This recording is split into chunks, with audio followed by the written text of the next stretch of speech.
Hey, Vertigo Nation, this is your host, Sean, and merch is coming. That's right, we've got merch coming from Two Broke Moms in Pulaski, New York. You'll find them right next to the Dollar General. And if you're looking for a custom design or maybe a t-shirt, or maybe you want to just check out the store in general, see what they've got for art supplies, craft supplies, and that kind of thing, you got to get there. I am telling you, Two Broke Moms, Pulaski, New York, right next to the Dollar General. Get over there, check it out, and see what they can do for you.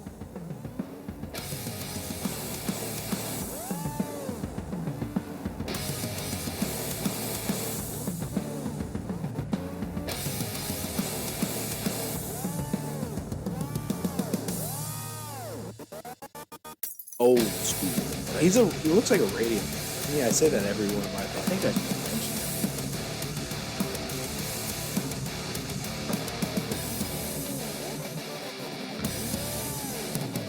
Like when I got the headset on, I'm in the zone.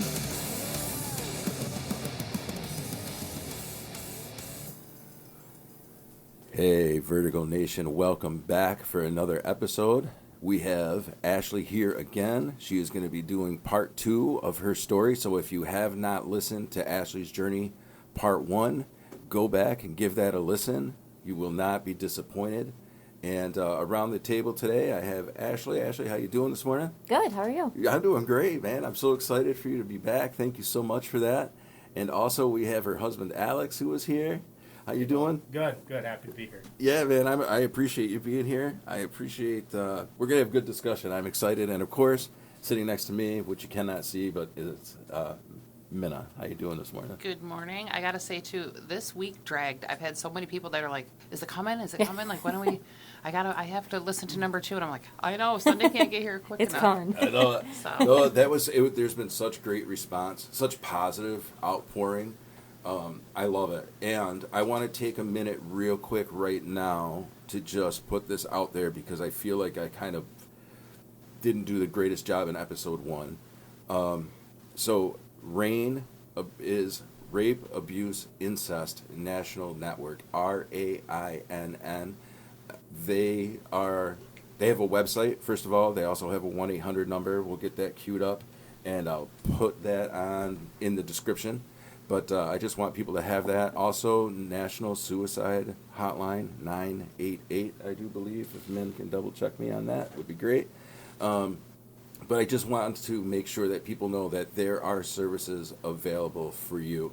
And just because you give the hotline a call, it's not only for people who have been victims, it's also for people who are family members or are trying to figure out if there's local counseling services that are available. So we just want to make sure that people know that those things are available, because I feel like this episode, the prior episode, how the Grinch stole Vertigo, another episode, the glow up of Maddox was another episode, where some really heavy mental health stuff came out. So I just want to make sure that people know there's no shame in talking about it. There's no shame in reaching out to somebody.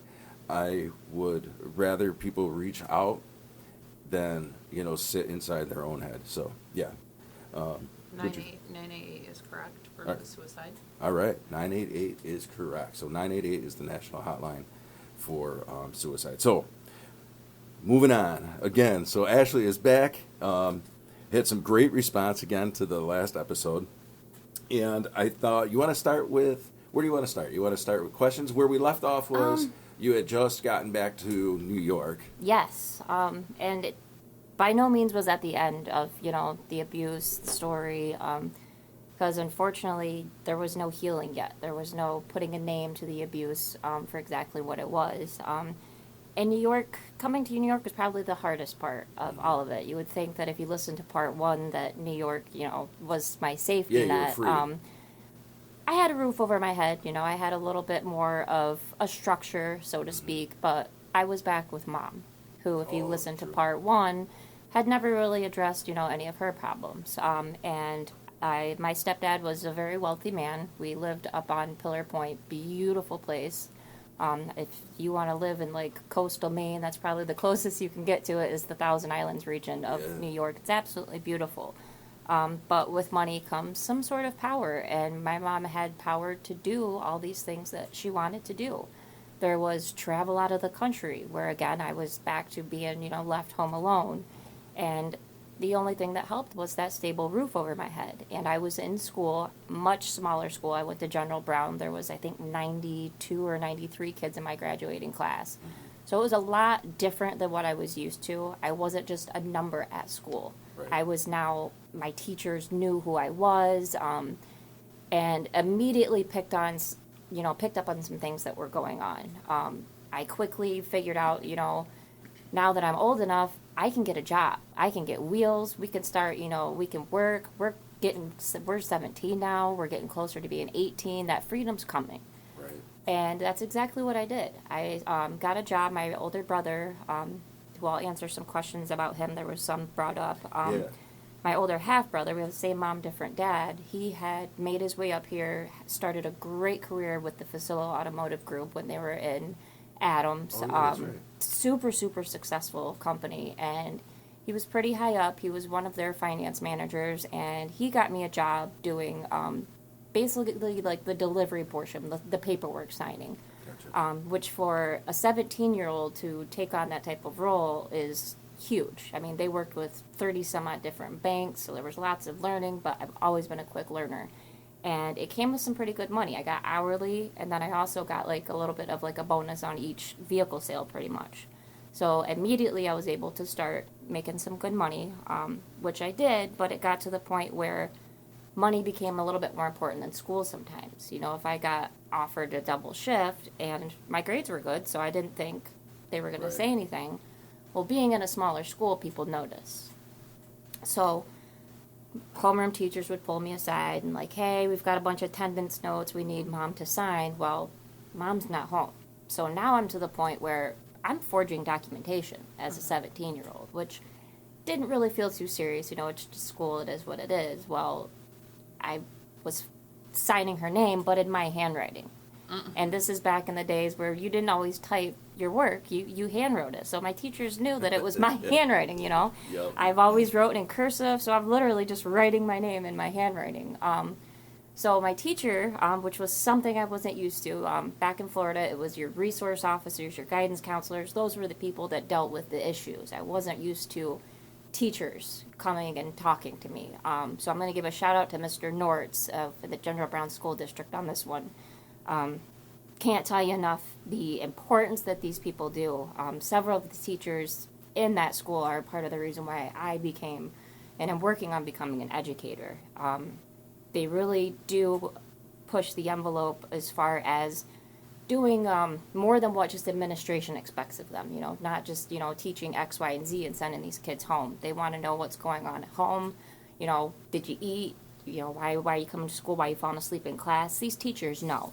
So there's something to be said about these small school districts, and he talked to me. Mr. McDonald, again, shout out to Mr. McDonald. It was a lot of work to graduate on time. I'd missed, I would say, 90% of my sophomore year, all of my junior year, and was basically told when I entered the school in New York that I wasn't going to graduate on time. Graduating in New York back then, you had to take all of your regents because they looked down on a local diploma. A local diploma was just like a GED pretty much, and I wasn't going to get anywhere. Right. And with my background, unfortunately, I already was settling in a basket of ugly statistics. So I had so much working against me. And the work that these teachers put in outside of the classroom to make sure that I had the knowledge under my belt to take these tests. I was sitting in sophomore classes. I was sitting in junior classes because some of the regions you have to take the actual classes.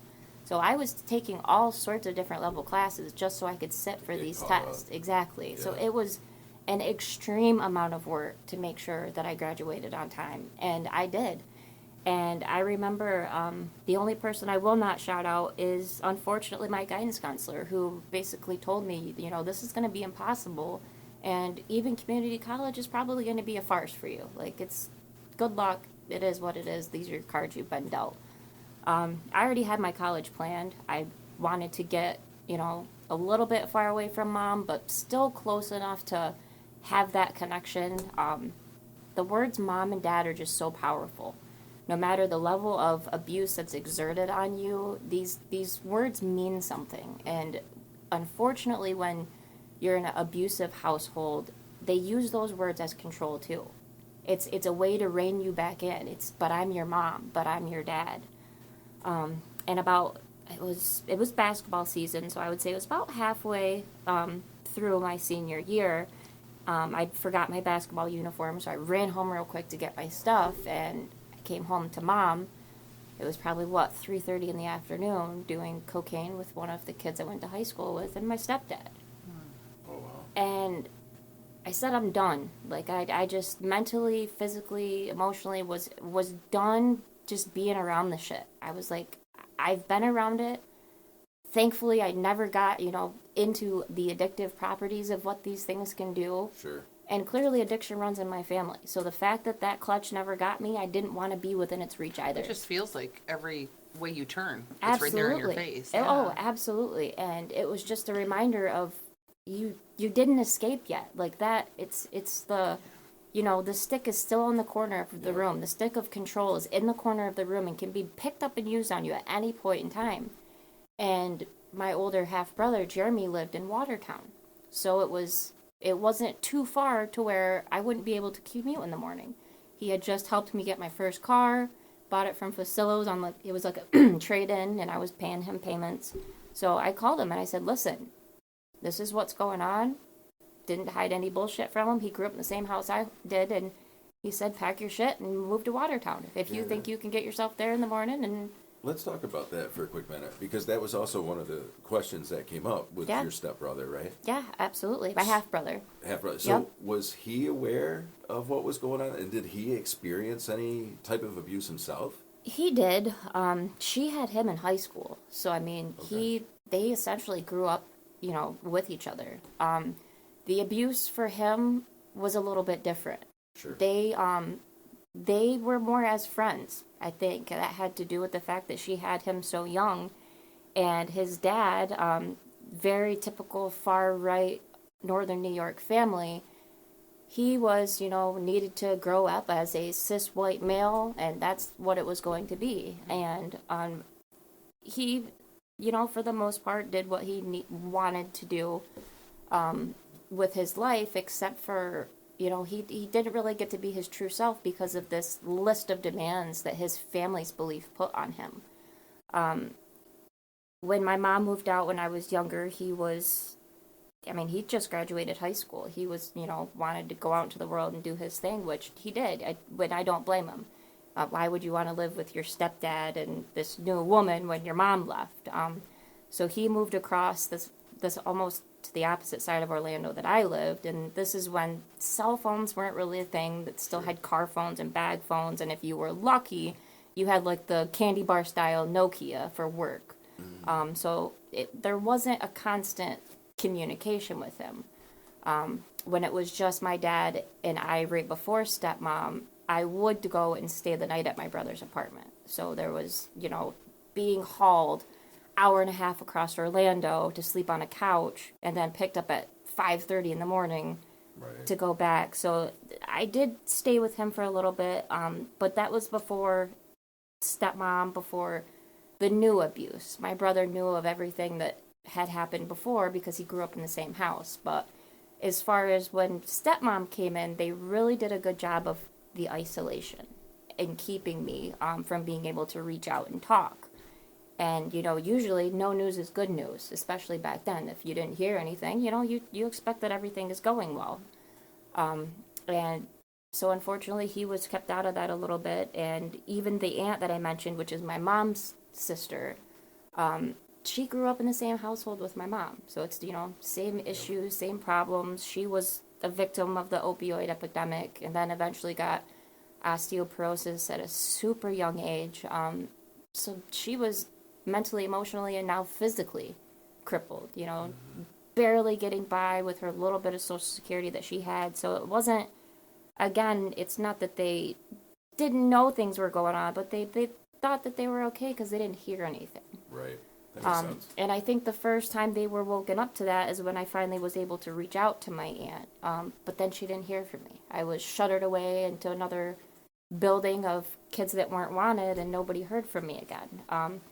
So unfortunately, there's some things that I don't know that were told. You know, what was my dad telling people? Where was I? And I'm sure it had to do with the bad kid label. You know, we found a program that's going to reform her and basically turn her into this good kid. And it's not turned me into a good kid. It's turned me into what they want, which they wanted to be seen and not heard. And I've always been my own soul from the day I came into this world. I'm very outspoken, I'm a powerful person to be around. You know, I'm me. I'm going to stick to my convictions, and I've always been me. You know, since 3, 4, 5, when I started to figure out, hey, I'm a person. I have a voice. I've been using it, and people that want to exert control do not like that. I So can attest to that feeling. they did their best, and I'll give them that. They did a good job at keeping me quiet. They really did. But we're going to talk a lot this episode about knowledge being power, and my dad's big difference is he did have an abusive household, but he's an extremely intelligent man. I really do think that a lot of my want and yearn for knowledge comes from him, and that's, I believe, why I stayed with him.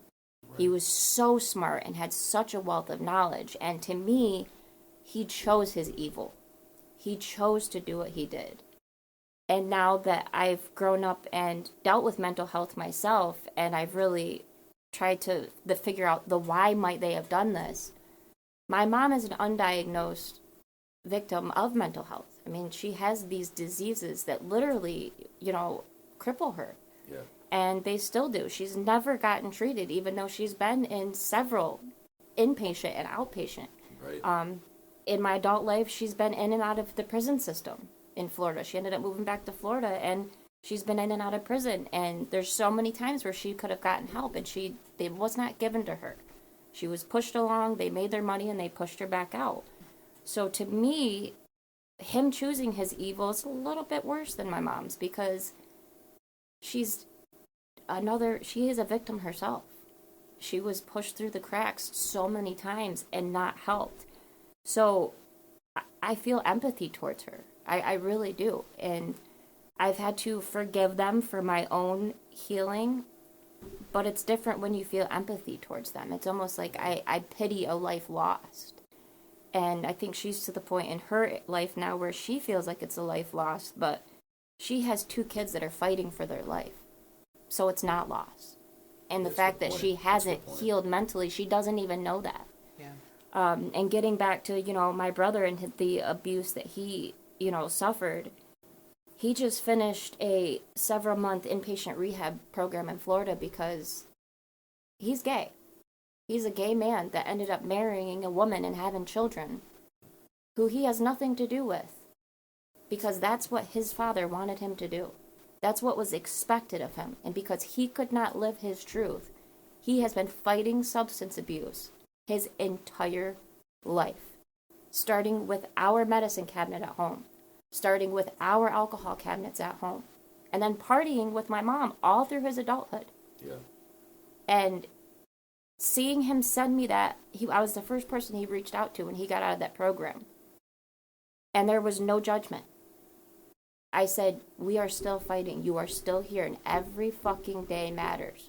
I said, you be proud of yourself, and if I could get to you and hold you, I would. Is this recent? Yes. Yeah. He just, it was just last month? Yeah, I actually remember I was doing something. Actually, I think I was downstairs watching a football game with my friends, and I came upstairs and had seen her, and she's just crying and crying. And I'm like, oh my God, what's going on? And she shows me the picture, and like, I've never personally met her brother or anything like that. And like, it just felt so great because I know all the struggle he's been through too, that he's taken the time to actually go and get help. Yeah. I mean, like, there are a lot of people, I think, just don't think that the help is going to do anything for them, or like they might try it once and it doesn't work. But I mean, the biggest thing, like, sometimes you gotta just keep trying and trying. Yeah, I agree it's with that. it's especially with men, like it's almost in the society frowned upon for men to want to get help. Yes. Because you got to put on this tough exterior and just try to, in a sense, be a man and just suck it up and move on. But it's not an easy thing to do, and a lot of people will fight with their demons and stuff like that, and it's just it's great to come out and make yourself feel better and get those demons gone. It's an incredible feeling, and like I've done it myself too. Like I've had stuff go on, and stepping out of my comfort zone, because I'm always a packer. I pack everything down. Yeah. Stepping out of my comfort zone and talking to somebody, it helps 120%, and it's like a weight lifted off your shoulders. Yeah. Like I had said that to my therapist. It's like a weight lifted off my shoulders, and I feel free. And like I haven't even gone through half the stuff some of these people go through. It's just stuff that I've dealt with personally, and it's an amazing feeling, and I can't stress that enough. Like especially in men, it's like just take a moment and try. Yep. It doesn't hurt to try. Yeah, you have those, societal expectations. And how do you not start that mentality of feeling defeated? Yeah. So you've got to push that aside 100%. and start that forward movement. So Yeah. it's incredible. Yeah, it's just like people think vulnerability is like a weakness, and it really is a strength. Like I've never felt stronger in my life than telling people my story and these things I was ashamed of for so long. Right. So it's like society has taught us, It's generational right. too. I know in my family, the big thing was you be quiet. You don't shame your family's name. You don't tarnish your family's name. And my family culturally was big on you keep it under wraps. So what message does that send? Absolutely. And- You have to tell people to get help, but you're not allowed to tell people. Right, but you're not allowed. It reminds me of something too that I had learned through therapy myself. Is what we learn, what we live is what we learn, and then what we learn is what we practice, and what we practice is slowly what we become. And so all of this work has to be done to reverse each of these steps, and that's huge. Yeah. Yeah. 100%. And I think that also leads into, so for men, you've got stigma and stereotypes. Yep. And I think sometimes too, it's hard because the people that we work with, the people in our community might have different views, and so you don't really want to go there, and that makes it difficult too. And then so you got all of this, and then on top of that, you're living and doing what you've learned from your own family. So and then yeah, sexual it's- orientation is huge Oh, because yeah. I'm Right. not We're sure just how emotional. old your brother is, but things are just now starting to be comfortable Absolutely. for LGBTQ plus, and Wow. so that's difficult too. Yeah. And the other thing I'd like to say too, like you might not find the person to talk to the right person the first time. Like, True. Yeah. You might find somebody that you fall perfect in line with the first time. And other times you're not going to find that person. That person's just, it's not going to be a connection there. And there's so many different avenues to finding somebody. Don't and just, give up. And just don't, yeah, exactly. Don't give up. Like, if you need to talk to somebody, just don't give up. Just keep pushing. You'll find the right person eventually. Yep. Absolutely. Yep. And that goes back to like these residential facilities that I was in. It's like one of the questions that I was asked when I shared this story personally in a message was, what can parents do? And it's just like a lot of other people with any mental health issue. It's like you want that quick fix. You don't want to face the shit. You don't want to. And a lot of people say fight their demons, but I have learned give those demons a seat at your table because they're always going to be there. Whether or not you agree with the feelings that they give you, the things they make you think, you invite them to your table and you sit down with them. And you're going to realize that even demons have a story. Even demons have a purpose. I'm not necessarily a religious person, but if I was, I guess I would, I understand, Lucifer's story and being himself and his truth. He was pushed away to hell. Yep. He was banished to hell because of what he believed and who he was. And unfortunately, that's what happens so often is these, so to speak, ugly parts of ourselves we become ashamed of, and we're made to be ashamed of by other people. So it's like, I don't fight my demons. I sit with them. It's almost like after being in therapy, it's like a round table of the different facets of myself. And we have a conversation on how do we work together. It's like an adult form of that movie, Inside Out, with all of the emotions. yeah. I Oh, just, that's right. I picture Yeah. myself sitting with all the different facets of myself. I've had conversations with 6-year-old Ashley. I've had conversations with 20-year-old Ashley. And You have to, because like I said in the last episode, we are really nesting dolls. We build upon ourselves. We don't stop being a child. We don't stop being a teen. We don't stop being adolescent. I'm not going to, when I'm 60, I'm not going to be 37-year-old Ashley anymore. I'm just going to build upon that.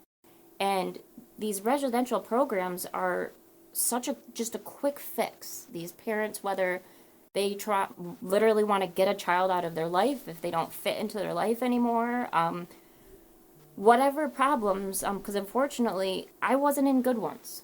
You know, some people find good places that actually want to help, and you're told what issues you're fighting. But I really believed up till I was 30 years old that I was just a problem, that I was fucking broken, and nothing could ever fix me. But I was never told what was actually broken. Right. I mean, I even thought that marijuana was so fucking bad up until my early 30s that it was like something that I had to keep hush-hush about, even now that it's legal. Yeah. I was literally ashamed to tell my medical team that I was using marijuana to literally as a pain reliever. And it's legal now. Yep. But because of I was told that it was the devil, and that was part of the reason I was in these places, and I was literally tortured. I was deprived of food, deprived of sleep, had to piss and shit in a hole in the ground. I had exercise not given to us as recreation, but as punishment. I mean, the things that I saw what were happening, I mean, I wasn't physically, thankfully, beat, but they have children beat other children in these facilities. There's kids that die. There was over a dozen kids that died that made the news last year. So let me ask you this, now that you're mentioning this, because when we watched the program, I saw that there was a lot of manipulation where letters were monitored. Yeah. Visitations, phone calls were monitored. How do you wake parents up to look for these red flags when they're encountering this inside manipulation?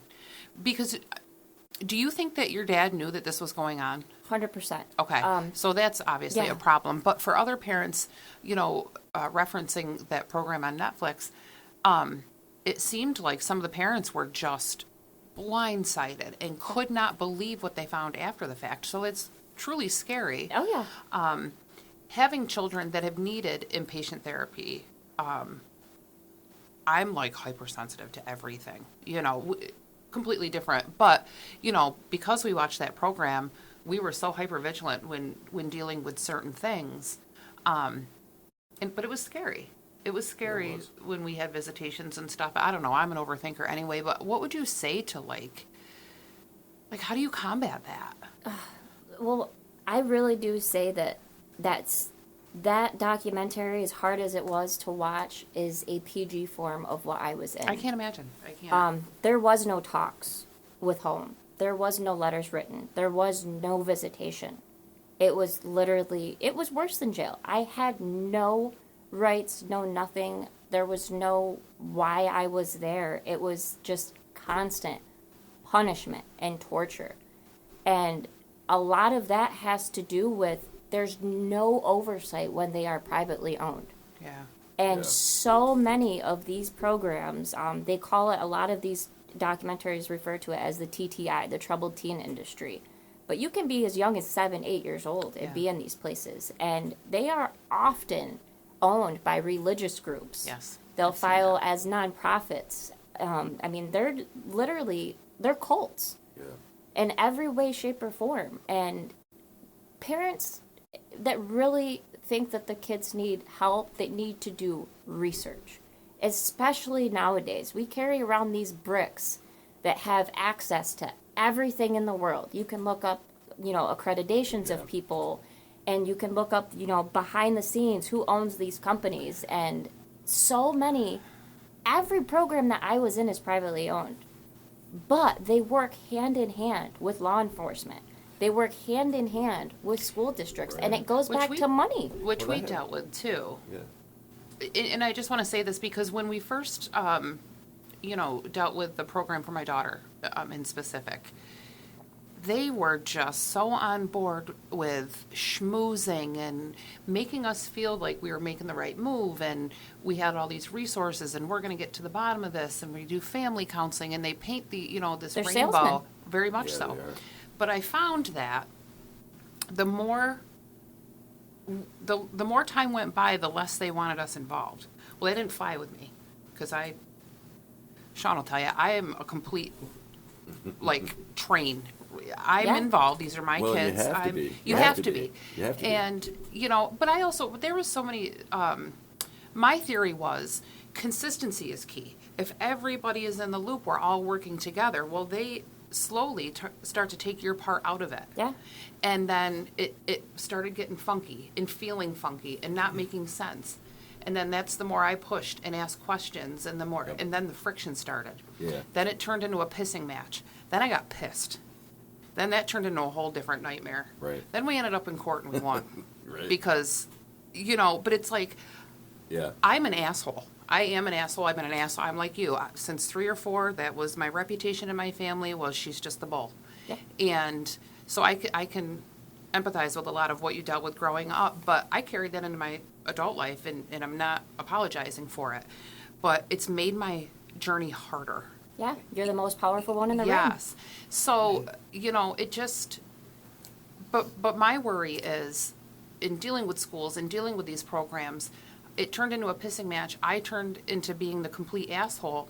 And it's like, what about the parents that don't feel that they can speak up? Like, my heart breaks. And I've said that to you many a Yeah. times. My heart breaks because a lot of people aren't like me. They take authority. Schools are an authority figure. These programs, no. They Yep. have letters behind their names, and they're fancy, and they're, so.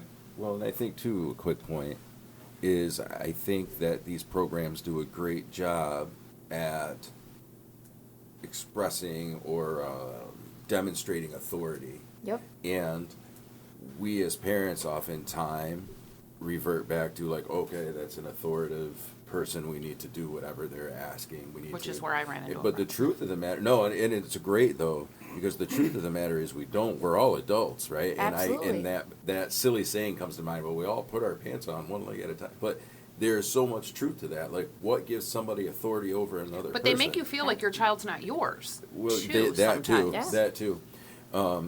Yeah. So that. So that's where, I struggle as a parent because I am over the top. I am very assertive. I am right there involved. This is my child. I see her future as changed and like healthy, where, they just are doing whatever it is to get that money that they're getting. Absolutely. So we had there was a lot of headbutting towards the end. And they do manipulate the child. And they do, I mean, it was hell for us for a very long time. But I fear for those parents that don't have that courage, because these people are not authority. They're not, they've got Yeah. CPS involved. That's fine. Sit down and have a cup of coffee because I'm ready for you guys too. Yeah. I've had state troopers in my house. And I would look right at them and say, if you think that I'm going to act like Mary Poppins Yeah. because you're standing here, you got another thing coming. Which again are just parts of a system, very Yes. antiquated system. And they pave that system in on you. And so I guess my thing is for parents that are scared, there are advocates, there are, people that you can talk to. Obviously, reach out to Ashley. Myself, I'm always available. But I do fear for parents that are a little bit more meek and a little bit more scared and not really understanding that you can be in the front seat of this bus too. Yeah. And I think it goes to, we got to get back to community.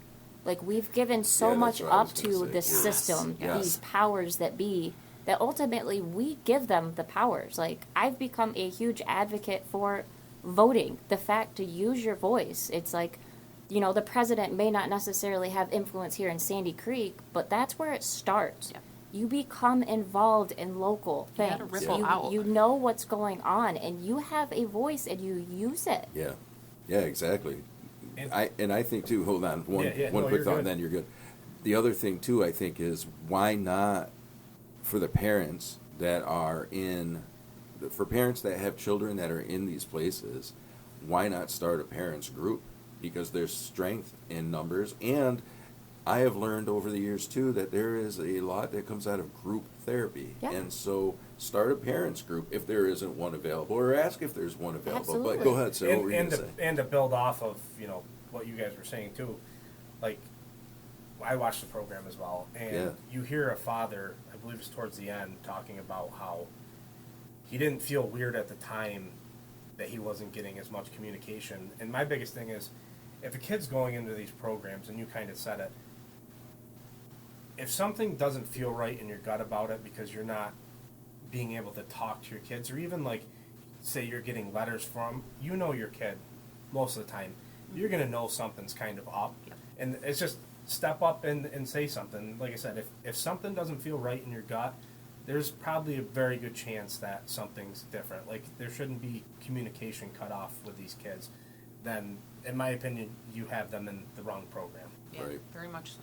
Yeah, and I think it goes back to what Ashley was saying towards the beginning of our conversation today is you got to keep telling somebody too. And I think even as adults, we hit roadblocks and we forget that rule that we learned, forever ago is if someone's not listening to you, you got to keep telling. So if we're not talking to the right person, find the right person.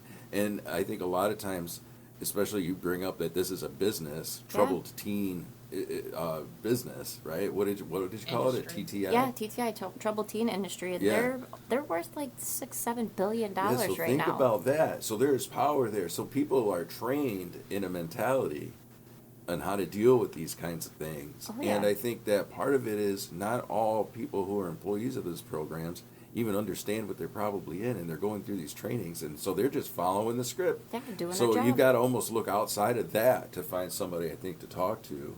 Yeah, You know. because the biggest person that I had an issue with was like the director. Right. Her program. Exactly. Oh, Exactly. her and That's I. kind of what I was thinking about, was that exact situation. But people on the inside, it's like military training in a sense, right? You're Oh, trained on absolutely. how to handle these situations, and you're given a script on how to handle these situations. So sometimes I think that's where the parent groups would be great, because you got to go outside of that. Yeah. You know? And I actually had a conversation with somebody when I was actually talking about Ashley, and he had brought up the point to me. He's like, listen, I remember playing softball back in the day, and we'd go by this place, and talking about the one on the Netflix show, we'd go by this place, and people would ask about it, and you would never really hear anything about it. And he had said, I always thought that was a little weird, and like, that should be a huge red flag. Yeah. I mean, I don't know how old he was at the time, but I just ask anybody that sees these things or knows this stuff, and if something's put so hush hush and you don't want to hear about it, for me it makes me want to kind of investigate more, because Yeah. it's like, what exactly is going on there? And realistically, you could be saving somebody's life stepping in and speaking up. Well, what bothered me about that program, and not to get too far off topic, but was like the fact that the community was willing to keep hush hush because it brought employment. Absolutely. It was a huge production, it's like that rippled out so far.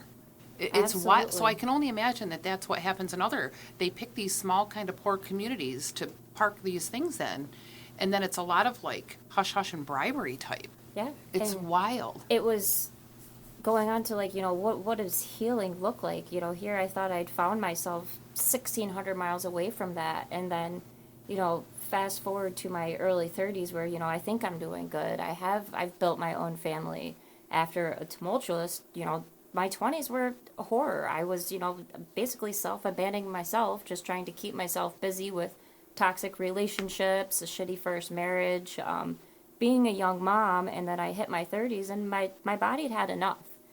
And my early 30s were spent with these on and off episodes of health issues. Like, I'd be fine for a few months and then I would be deathly ill. I mean, in hospitals, emergency rooms, I've seen dozens of specialists over the years, and nobody could ever find anything. My blood work's always fine. CT scans look good. Everything else, can't ever find anything. And then, I get into college for early childhood development. So I'm studying what this does to your brain. This abuse physically changes the neuroplasticity of your brain to the point where it looks like on an MRI you have, blunt force trauma.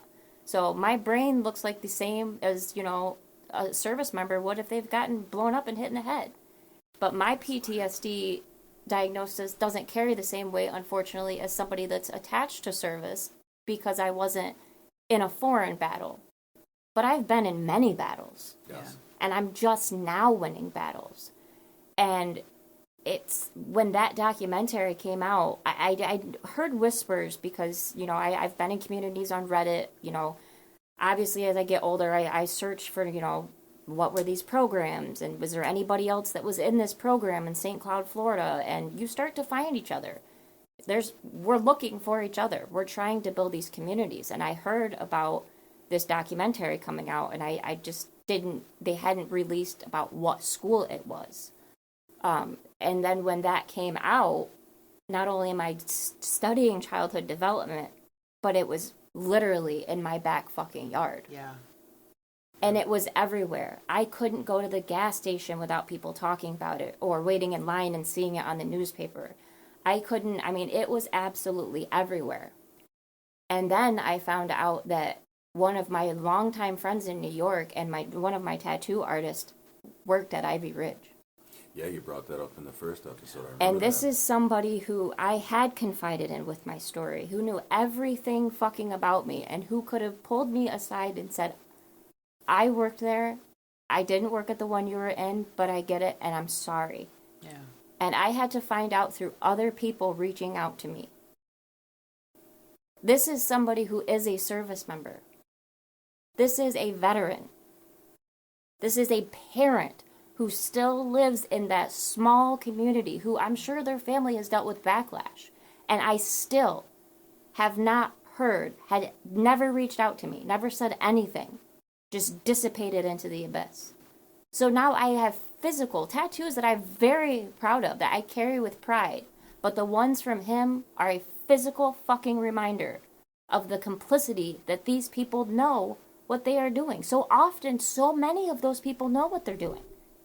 Especially members of the military, who in several of the places that I was in, there were veterans that probably didn't get the help that they needed. Yeah, And who were passing their trauma on. Hurt people hurt people. And that's so true. I've talked to you about this. I thought because I had an old friend from high school who grew up to be like a social worker and a victim's assistant advocate and, does great work. However, if you look into that individual's household, it's like... Yeah. So you got to wonder, and this was always something in the forefront of my mind when dealing with my daughter Nora is, why is that director the director?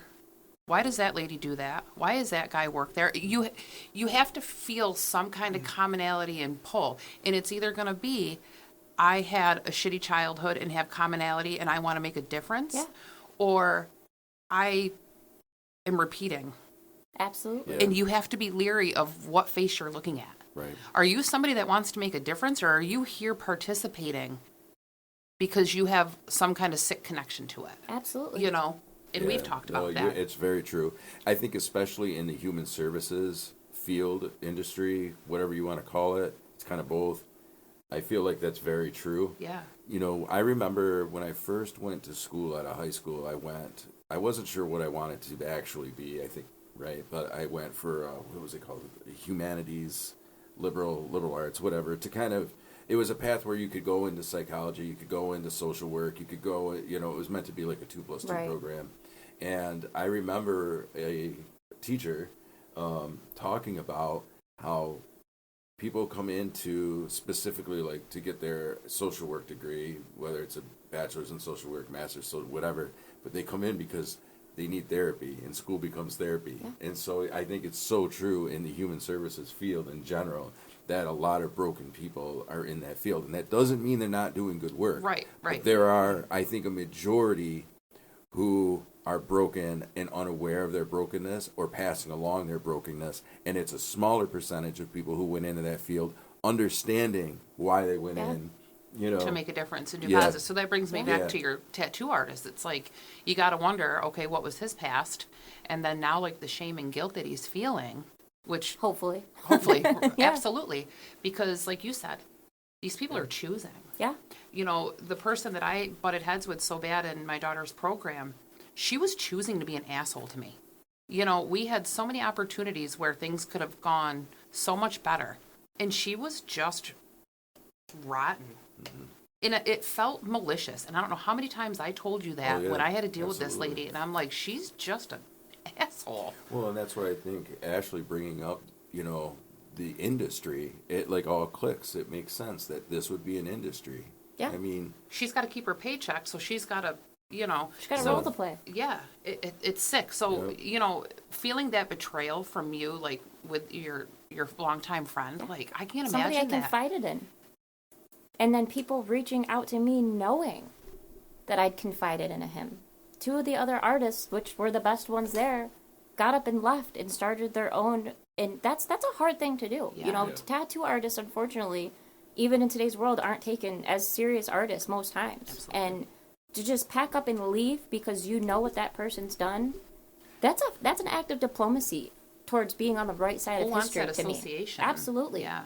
And when they reached out to me and told me that, like, holy shit, I had people on my side. And they weren't even the ones that I confided in. But when they knew that they were looking evil in the face, they decided to be on the right side of history.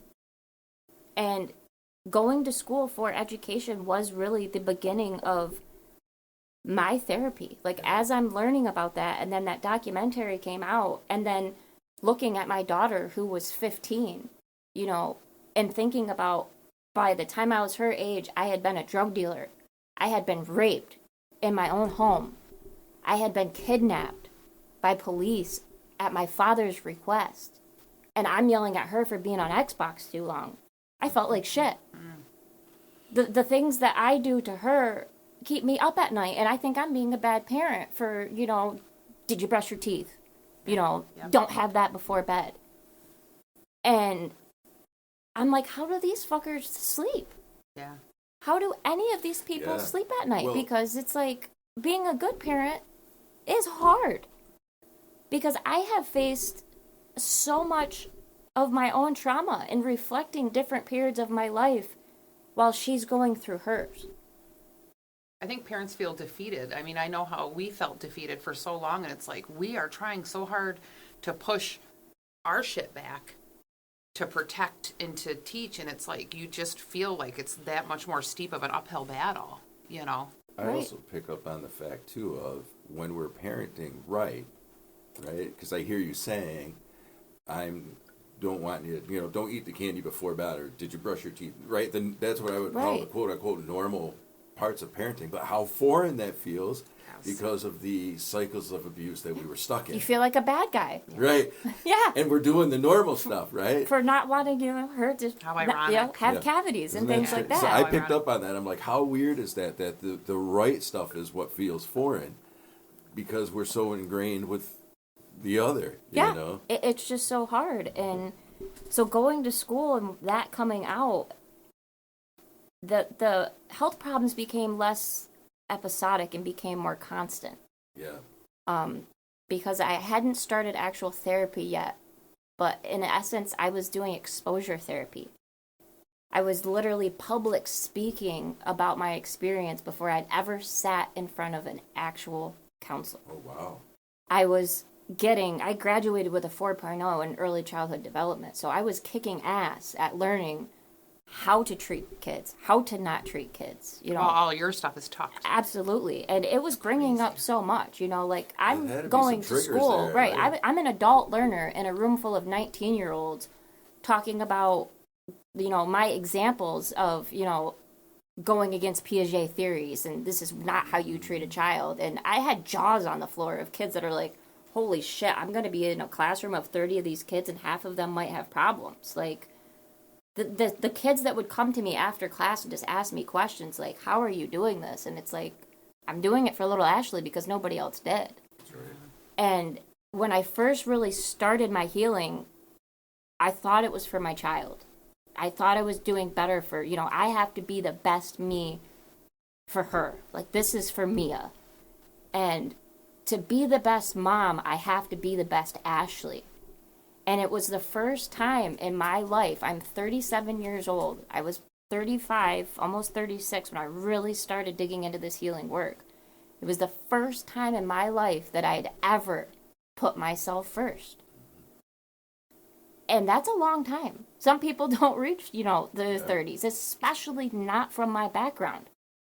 Some people I can't tell you the people that have taken their lives. Well, and that speaks back to your brother, who Absolutely had lived this, double life essentially. Yeah. Had the substance abuse, and thankfully he survived that, because a lot of people don't. Yeah, and I can't thank him enough. Like, I gave him a shout out on the last episode, but I really do think that I am here because of the parenting he was doing. So he feels like he may have, failed in his parenting with his own children, but he saved my life. Yeah.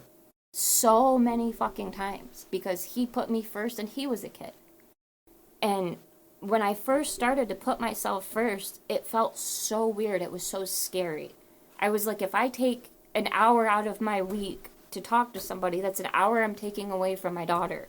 An hour I'm taking away from my husband. But this was the first time that I was telling somebody, an actual licensed person, out of all of these residential places my parents put me for help, the first time I'd gotten real help was on my own accord because I put myself first. That's something. And I That's spoke also my to feeling. one person, because unfortunately he is 1 or 2 years away from having the fancy MD title, so he can't give, he can't prescribe medication. And going through this, I was afraid to leave home. I was almost bedbound. I was bedbound for months. I'm not a large person, but I sit here 115 pounds. I was in my 80s. I was 85 pounds when I was really starting to face this. And, 20, 30 pounds may not seem like a lot, but that's a quarter of who you physically are as a person. It hurt to walk. It hurt to sit in the shower. I had to get a fucking blow-up pillow, like a travel pillow, to sit in the shower because I was too weak to stand. And that's where this had gotten me. So I'm, passing every test with flying colors as far as blood work and all this.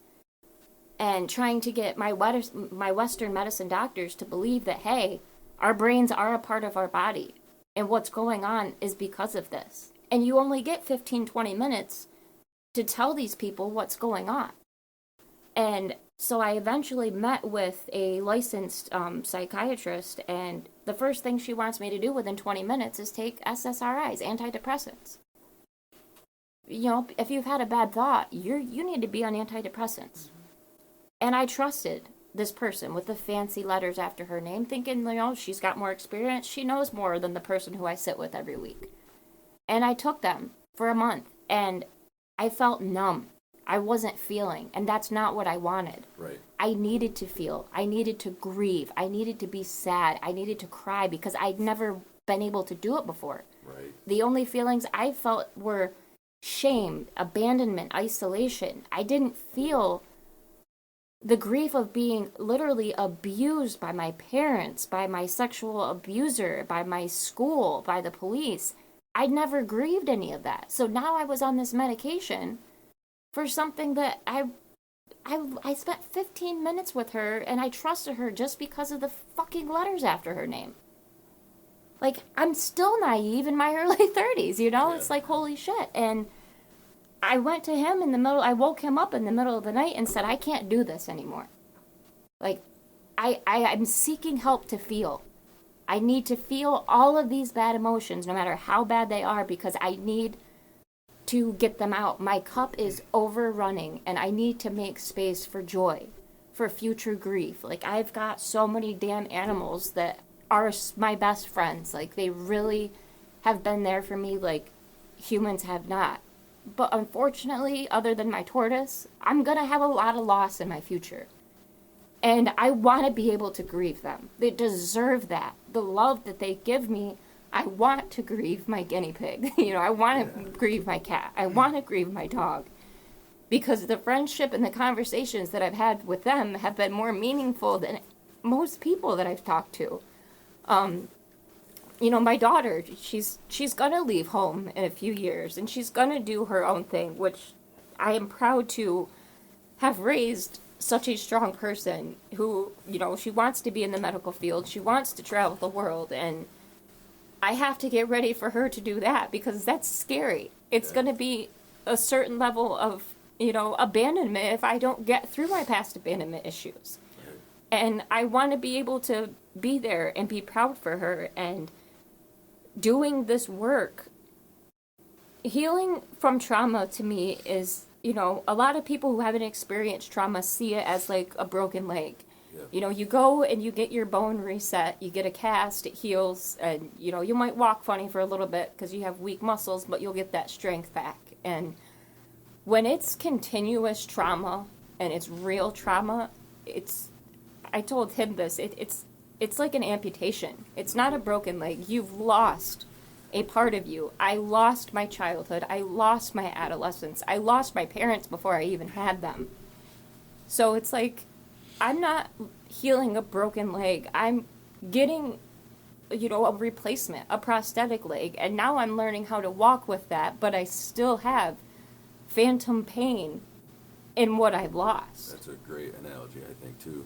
And people, that don't go through this or haven't faced their trauma and dealt with it don't really understand that because they don't see, other than my weight loss, mental illness is an invisible illness until you either take your life or, you do self-harm. And it is very visible, 30 pounds off of me is visible. And in a town like this, the first thing to their mind is, oh, she must be doing drugs. Yeah. Can't tell you how many times I've been in the thrift store or the grocery store and I've heard the whispers. Old people don't whisper quietly. They're fucking loud. Yeah. And especially in a town of 700-800 people, everybody knows everybody. And unfortunately, people know my mom. Yeah. So of course I'm just like her. I've fallen victim to what she's done. And the only drug I abused was the antidepressant that I was given, that I was told you got to take it every day or you'll have these withdrawal symptoms. Yeah. Well, how is that not addictive? Right. No, it's true. They say these things aren't addictive, but if I can't just stop taking something, that's addictive in my mind. Physically addictive. And I'm gonna, go ahead. Go ahead. And as a spouse, like, I love and adore her and care tremendously about her, and it's been hard on me because you want a quick fix and you want her to be okay. Like when we first met, and like she says she's changed a lot. Like, yes, maybe so. I don't think so, but you see somebody that you love and care about, and like I remember having to carry her to the bathroom, helping her shower, and it was a lot. But when she had met with that person and she got put on that, it was almost like, to me, I kind of was pushing a little bit towards it, and it took to that night when she's like, I can't do this anymore, and it made me feel almost guilty because I wanted her to be back to, I guess you could say, quote unquote, normal. Sure. And words can't even explain it. The guilt you're gonna feel, like if anybody is a spouse of somebody who's going through this, like, it's hard, but it's gonna get better. And the fact that she was able to tell me this stuff, and it made me kind of step back and be like, she knows her body better than I know it. And yes, I want her to be fixed right away because that's how everybody is. You don't want to see your partner suffer. You don't want to see nights where I'm not sleeping to make sure that she's okay. And it's just, it can be a lot, but at the same time, I wouldn't go back and change it for the world. I mean, yes, I would change stuff and hope this would never happen, but sure. I wouldn't change it for the world, and to be there and help her get through this stuff, because I think this is probably one of the first times in her life she's actually taken a moment to step back and slow down and deal with this stuff and not just pack it all in. And it's just, like, I say to her all the time, like, you're a superhero. I'm so proud of you and how far you've come. And, like, you may not think you've made any steps forward, but you made tremendous steps every single day. Just getting out of bed is a tremendous step. Yeah. Like, I was afraid to sleep. I was afraid to fall asleep until he did because I didn't know what was going to happen to me, if I was going to choke in my sleep. I was afraid to. I didn't eat solid foods for probably 7, 8 months. You're afraid of choking on something. I was afraid to be home alone because what if somebody's not there to help me? Well, and this says a lot for you too, because, and I can speak this of Sean, you have to take some credit too, because if she didn't feel safe, she wouldn't even be doing this. Well, 100%. Because I've been in relationships and long-term relationships, and it wasn't until I was with him where my shit came forward, because it's like, he's my safe place. Yeah. And so that speaks so much to you for whether you knew you were doing it or Yeah. not. She feels so safe with you that she was able to start this snowball journey. And I'm glad you brought that up, because I was going to say too to you, from like kind of a guy to guy thing of like, it's hard because we're watching this and we don't know what to do, and I feel like sometimes we're programmed to be these problem solvers, and in these situations it's like, what do you do? There's no solution. And so Yeah. right, and so just the fact that you were able to be there as a support, I think, is so incredible. And I think that we need to be vulnerable in that sense of like, we don't always have the answers, And and it's that's okay. difficult. And it's okay, because what we can do is just be there to be supportive, and I think that's incredible. Yeah, and like it's 100%. It's been a long, hard, bumpy road, and then there's been times where I've been in my truck and I've just screamed at the top of my lungs. Yeah. I mean, how long did you take off of work? I mean, and I've missed up to 6 months of work, and my job I'm going through with the apprenticeship it's an hour base, so it's put me behind the 8 ball with that, and I won't be able to finish my apprenticeship on time. Like, I was above everybody in my class. I had more hours than every single person. Now I'm behind, but at the same time, and I say this to her all the time, and she apologized, I wouldn't change it for the world. It doesn't matter to me. Like, you being healed and being able to be on her own, being able to eat solid foods when people aren't home, like, I wouldn't even care if I didn't work just to make sure that she was okay. I mean, obviously I gotta work, gotta have a job and everything, but I can't say no. It is tough. It's been tough. It's been a very, very hard journey. But it's brought up societal norms and stigmas that men have to, if you don't work, you're lazy. And he's been called out, by friends, family, when are you going back to work? When are you doing this? And it's like, this motherfucker's working harder right now than he ever has in his life. Yeah. And I've been lucky too with like some of the people that I have worked for, because I'm not an open person. I don't really talk about stuff, and I've had a couple foremen that have essentially changed my life. Like, have it's hard because I get emotional about it, but they Take your time. they have reached out, have been supportive, have done everything for me. I even Sent I've checks. sent money to me, and like it's without them and being able to accept, and because I know it's hard on them, they expect you to be at work every day, and then there's days where I just call in because either I've just had so much going on and I'm just mentally and physically tired, or we have something that she needs me to be home, and a lot of these people have stepped up, and like the brother and sisterhood within my company and the companies I've worked for it's been very incredible, and I'm so thankful for them and the people I've worked with that have like taken me and like stopped and talked to me. Like, they don't have to do that. I could just be a number and just, hey, you know what, or just get rid of me. But a lot of these people have stepped up and helped out in tremendous ways, and I can't thank them enough for that. Yeah, support systems are incredible. Yeah. And when you have an employer that is supportive too, that makes such Yeah, they a have no difference. obligation to you. And that's Exactly. amazing. Yeah. So that's a blessing in and of itself, for sure. Yeah.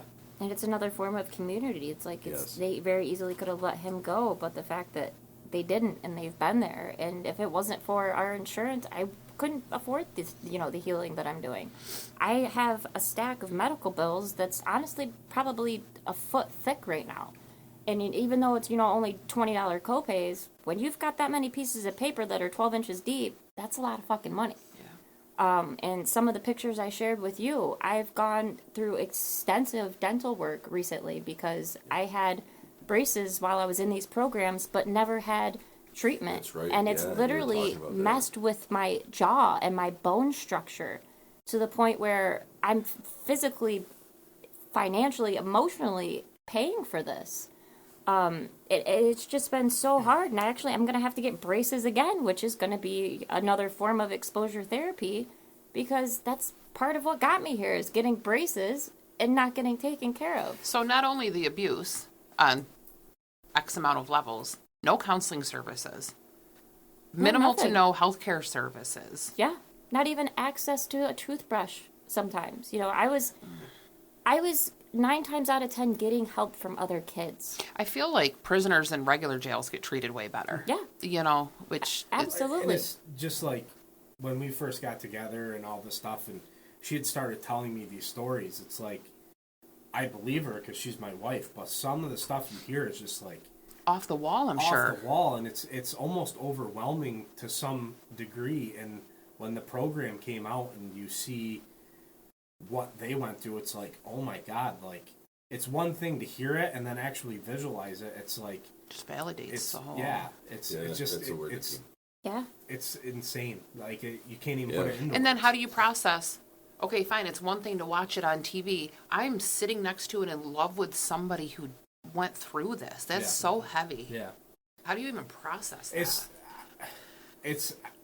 I've said it before, and I mean it sounds Day by day. you almost go numb to some of the stuff, and that sounds, in my opinion, sounds terrible to say, but it's nothing surprises me anymore. Yeah. Like listening to these stories and hearing this stuff, it's like You become hardened and desensitized yeah, and cynical. And I try You sure do. I try my best to really feel for the people and everything like that. But like I said, it's just like it nothing surprises me with that, and the only thing I can do is talk about it and bring it up and have people listen. Like, I mean, people are it's going to go in one ear and out the other, and hopefully maybe things I've said to people, it's gone in, they've really taken and it's helped, and they've gone and helped somebody. But it's definitely something that is not lightly taken by me, and like I almost wish I could do more to help it out, but I mean, it's only so much I can do. You can only Just keep process going, that yeah. in such a way.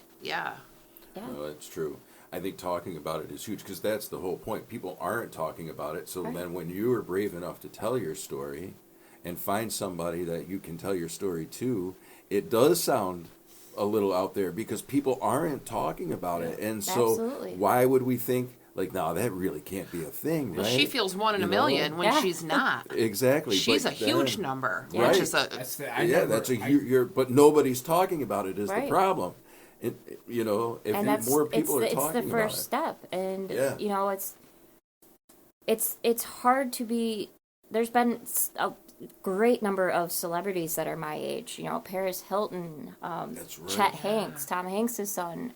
There's been so many famous kids that their parents had a lot more money than my parents, so they could send them to all over the place and be shoved away. And thankfully they've come out with their story because money has weight and money has power. And I shared a news article with you about Paris Hilton going to she's lobbying in DC for these bills to be passed, for there to be transparency with parents, and for there to be more regulation in these programs. And people may have found, like, I've had people that reached out when I was sharing things on my Instagram about it being triggering, and but if we don't, as a historian, as a educator, as a survivor, if we don't look at our past and learn from it, our future is going to be just as shitty.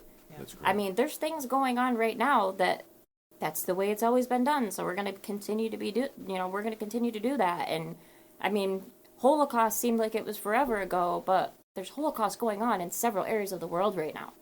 So what did we learn? We just learned how to do it better. We learned how to share it on social media, and now people are so numb to it, they just scroll past it. Those are humans. Those are moms. Those are dads. Those are children. And if we don't start with talking and then move it into action, which I'm not thankful that, other kids had those experiences, but I'm thankful that they have a bigger platform than I do to be able to put this out there and to make it change. And as part of me becoming an educator, I feel like that's change that I can make. If I can catch a few kids from falling through the cracks, if I can make sure that, my classroom is a safe place in and out of the walls of my classroom, because the reach of educators is so much further than what they think it is. They're afraid of administration because ultimately they are the authority, they are the power. But there is so much power in knowledge, and as the educator, your classroom is your world. Yes, you're told to teach X, Y, or Z, but the morals, the principles, the value, the security that you can create for these children, that's yours. And there's so much power that these teachers really don't realize that they have. Well, look at you at your age now shouting out too. Yeah, They will never leave your mind. absolutely. They will never leave your mind And because of that. being a parent of a school-age child now, like I've had it out with, teachers who abuse their power, who single out kids, who favor kids because of the last name and the financial contributions that some families might have to the school versus others. But look at it, look at the other way. Look at these kids that you can be helping. I've got a kid at my house right now who stayed the weekend, who the school is pushing through the cracks. And thankfully she has a home like me that she literally told us and told my daughter she comes over because it's one of the only places she feels safe. And we can attest to that Like- too, because Yeah, we had exactly. those kids in our home And too. Yep. that's why I'm doing the work that I'm doing, and it's working. I have another child who's willing to tell me they feel safe. Not just my child, another child. And that's why I'm doing this work, is to be a safety net for myself first and foremost, then for my child, and then for other children, because these children are our next generation. Yep. They are the future. And if we continue to let them be broken, the cycle's going to continue. Just gonna And we do continue. not need any more broken. The world is ugly. So I have done my best to try to put trigger warnings on everything that I've shared, my story. I understand. It brings up trauma. It brings up things. But if we bury this shit down, we have no room for healing, for joy, for advocacy, for change. Advocacy comes from healing, comes from acknowledgement, from putting a name to the ugly and learning from it and making better decisions. Because it's not going to be the evil people that make better decisions and that advocate for change. It's going to be the people that survived, Yes. that didn't fall victims to abuse or addiction or, a myriad of things. I mean, the people that have taken their lives because of these programs, they're not here to speak anymore. And I think we need to put it out there that the word trigger has such a negative connotation. Please give me all the triggers. Absolutely. Because that's pushing those dominoes down for me. You push that one domino down, man, and my wheels get turning. I mean, I can't even think our session last week, talking to you and then talking to you after. My mind has been reeling all week. Trigger doesn't have to be negative. Right.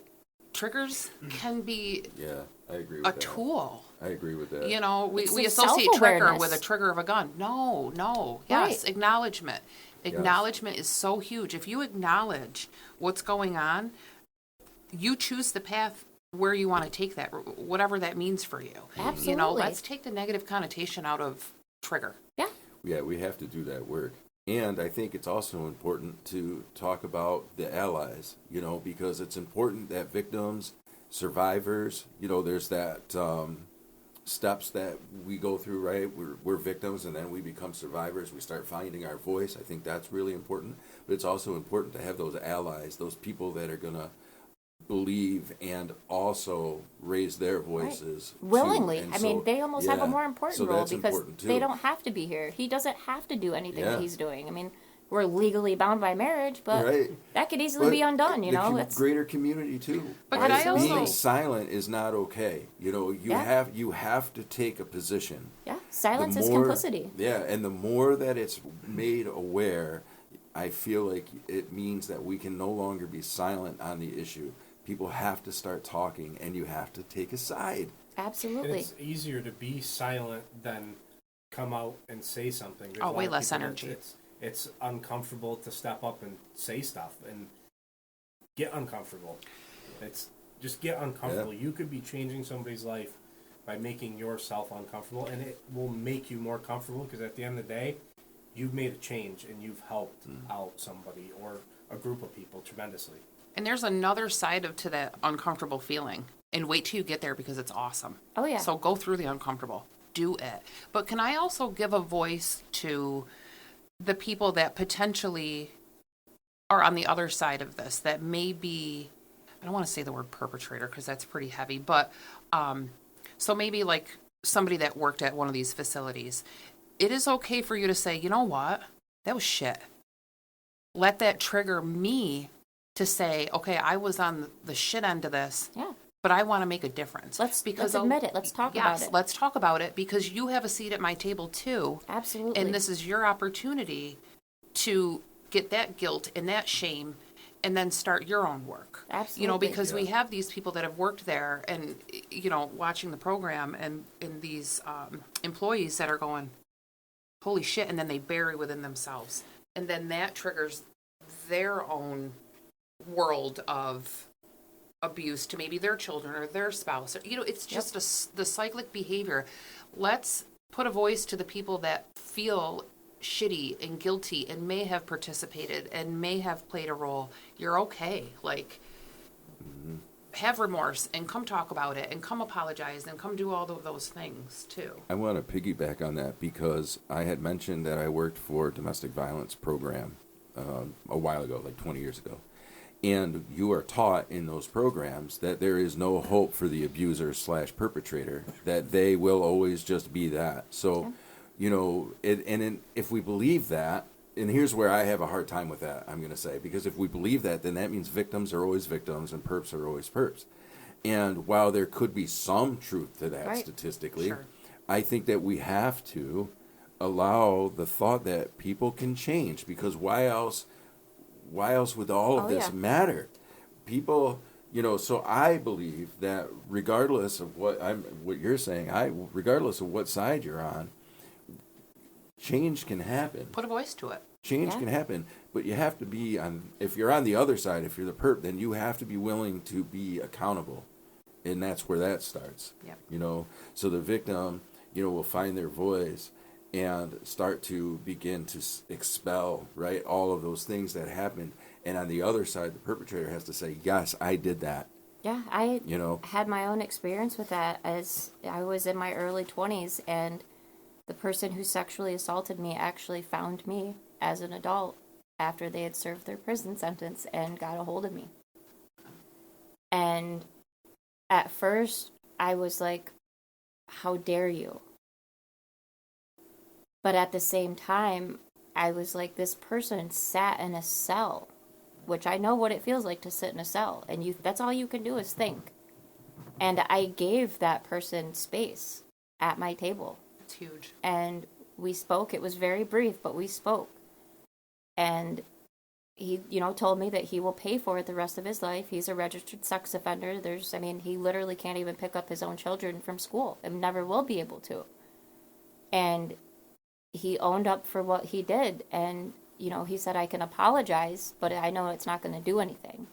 It's like, I understand, you know, why you might not want to talk to me, but he thanked me for giving him that space. Yeah. And I still, to this day, cannot believe that I had that conversation. Like, who wants to, you know, talk to that type of person? And I don't know if I would be able to do it face to face. Maybe now that I've done a little bit more healing and I am older. But it was wild. It was very wild. And I'm almost thankful that I did have that conversation, because it's, like you said, he found some sort of voice somewhere. Yeah. And we have so much going on with the Department of Corrections right now in our own state. And, you know, I side with the corrections officers on some. But when you treat people like animals, and that's even giving animals discredit, you know, we are literally animals. But when you treat them like lesser than you because of they got caught with weed, or, you know, they did this, that, and the other. I mean, yes, some crimes are absolutely horrendous, but at the end of the day, they're human beings. And you don't know their stories. They probably had a shitty background, you know. This is all cyclical behavior. You don't just...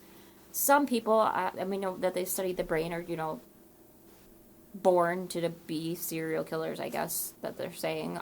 But it's the name Department of Corrections. They're there to try to correct some behaviors, to give these men, women, a voice. And I feel like they almost need to either change how they're doing it or change the name, because they're literally putting them in a box and asserting control over them. Yeah, it's just another cycle of abuse. And I can understand how the hostility is being built up into these environments, because, you know, some people are really there that need help. And you can help these people, but they're looked at as all the same. They're all criminals. They're all here. They all deserve to be here for X, Y, Z. And something, whether, you know, it was a corrections officer or speaking to another inmate, something helped this person find their voice. And then that person had to find me. He could have kept it to himself and made himself, you know, feel some sort of redemption in his own life. And maybe now that he's a parent, it would have helped him sleep a little better at night. But he wanted to make sure that I heard that voice. And there's something to be said for that. Yeah. As an adult, I still am like, holy shit. Yeah. I had that conversation. And we need to give voices to people, like you said. And it's like, it goes back to my confidant, my fellow employee, my employer, my tattoo artist, who I carry around their artwork to this day. That space is at my table. But I'm not going to put you at that seat. You're going to put yourself at that seat. Bring yourself there, yeah. Absolutely. Like, I'll offer the seat. There's a seat there. But you need to come sit at that table. Which requires them to push that first domino. Absolutely. For themselves. Yep.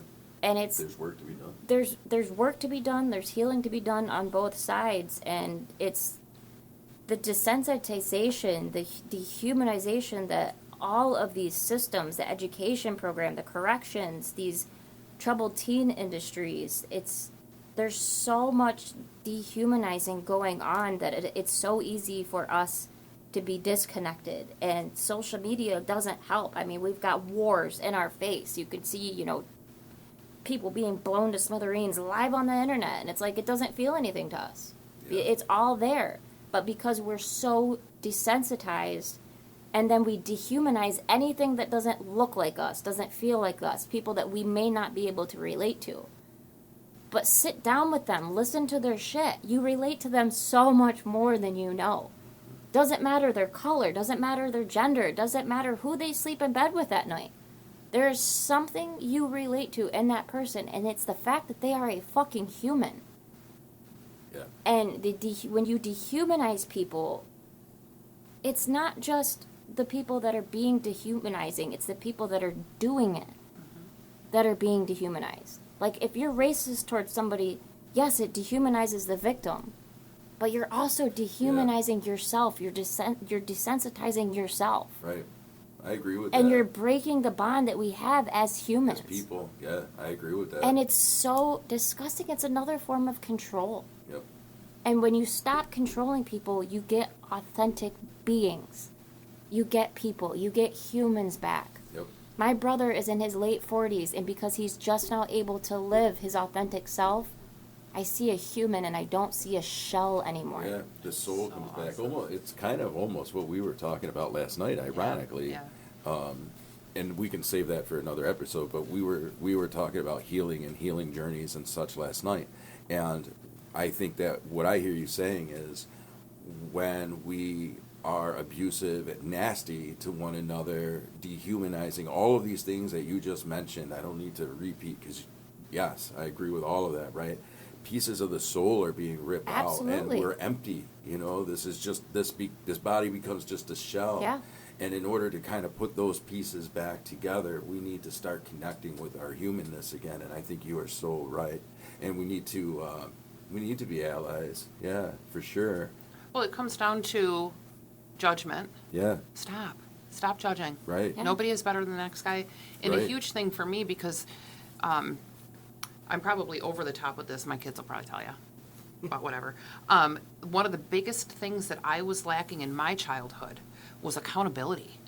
Nobody wanted to take accountability in my family. My family is still at war. with themselves because they will not take accountability. And the strength and courage it takes for somebody to say, I fucked up. I Yep. did something wrong. Who wants to do that? That's not Right. fun. You know what I mean? But you get to the other side of that, like what Alex is saying, you be uncomfortable because once you get to the other side of that, that feeling is indescribable. And you're able to carry different weights. Yes. That are deserving. You're able to provide the love and support. And so take accountability. Stop judging the next guy. You don't know what they've been through. And the minute you start taking accountability for yourself and stop pointing the finger, you know, it ripples out.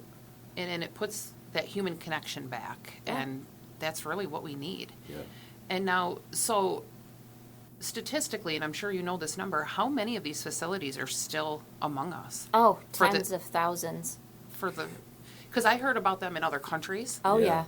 yeah. all just Well, through that program. And that kind of brings a quick question. I'm glad you brought that up because I was thinking about that too. My question kind of piggybacks on that, and that's: are there state laws?